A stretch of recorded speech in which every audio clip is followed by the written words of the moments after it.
Let's go now, though, to Erol Morkoc, who is with Republicans overseas. He's over in Florida. You've got a Trump banner behind you, Eric. It's all going rather well for you tonight, isn't it?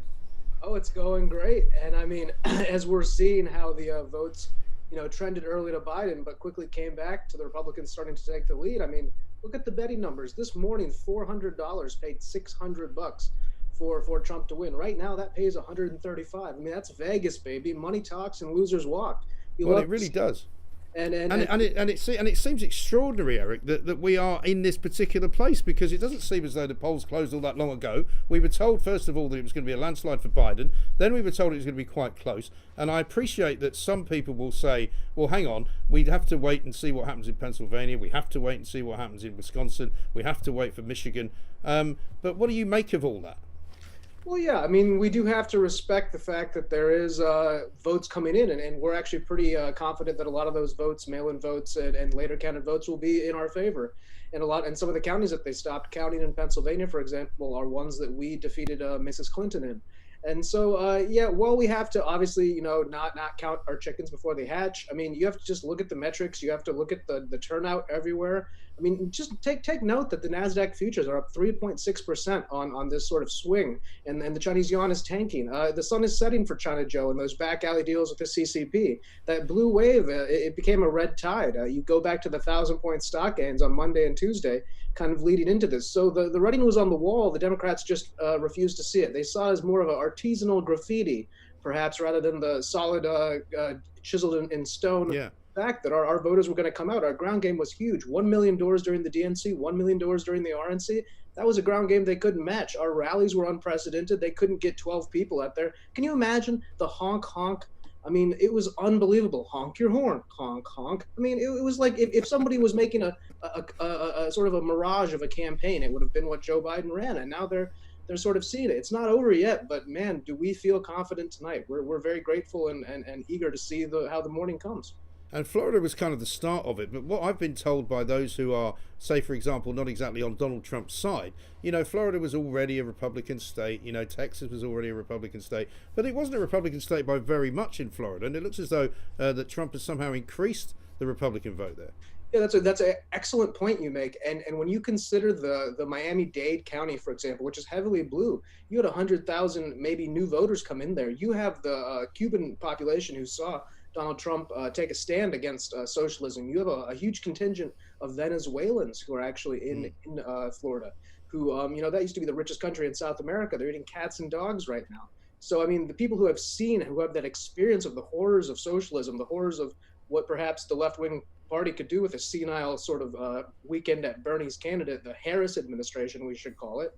The voters in Florida certainly weren't just a monolith. They're diverse and eclectic. And this time they came out as the working men and women of this country. Remember, the 8 out of the 10 richest counties vote for Joe Biden.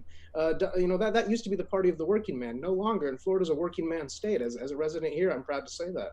Well, it is interesting, isn't it? Because there are some parallels to what goes on in this country in terms of the way that the left has kind of changed its shape and appealed to more sort of intellectual, shall we say, rather wealthier and more academic people from the left of politics, rather than the working man and woman, in the same way that the Conservative Party was able to get huge gains in the north of England at the last election, because the Labour Party had basically abandoned the working classes. Yeah, I mean, the champagne socialists, we call them. They flew over the. We call them that here, funnily enough.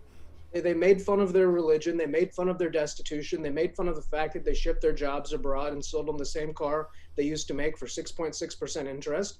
They laughed and scorned, and all of a sudden, keep in mind, Donald Trump was a registered Democrat till 2009. I mean, that party really, really changed. Even unions went from being something that people were sort of eager and proud to be in to starting to be exploitative and regressive, as usually happens with the entrenched bureaucracy. So you saw Donald Trump sort of taking these swaths of voters and people maybe who had never even voted before, who came out, and that high Republican turnout model. I think we might be seeing it, which is just great, and it's sort of something that it's almost a manifest destiny for the Trump campaign. It's exactly as we could have designed it. Quite. And what are you expecting, Errol, over the next couple of hours? Because obviously we're keen here to see some more pieces of the jigsaw being put together. Yeah, well, I mean, there's going to be obviously some obfuscation from counters in the sense that if things look like they're going one way or another, there is some authority in poll workers. So I think we're going to get a slowdown. I don't think we're going to get an answer tonight, unfortunately. However, there could be such strong numbers that, while we can't officially call it, in the next few hours we're going to be even more certain. So right now, I would just keep an eye out again on the last numbers coming in Ohio and Pennsylvania, and as well as making sure we see how much Trump pulls away in Georgia, because that's very curious. You saw how they conceded, Florida pretty quickly and moved their resources, and now Pennsylvania seems to be on the run. So coal country seems to be Trump country, and the Keystone State is right in our crosshairs. Breaking news coming in from Arizona. Fox News is calling it for Biden, both the presidency and the Senate. Apparently the first state to flip from 2016 to 2020. That's just Fox News. It may well turn out not to be the case, but that's what they're saying. Well, that's a shock. Yeah, coming across the wire live, we did not expect that. That's certainly one that we would be, unhappy to lose, and it's something that definitely we can stomach that loss.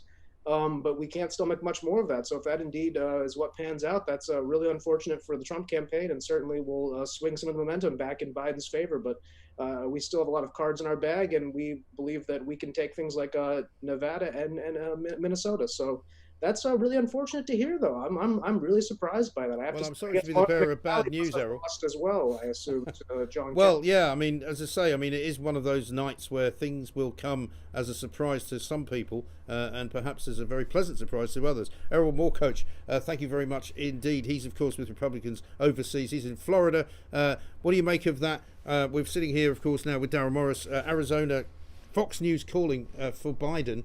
A big blow for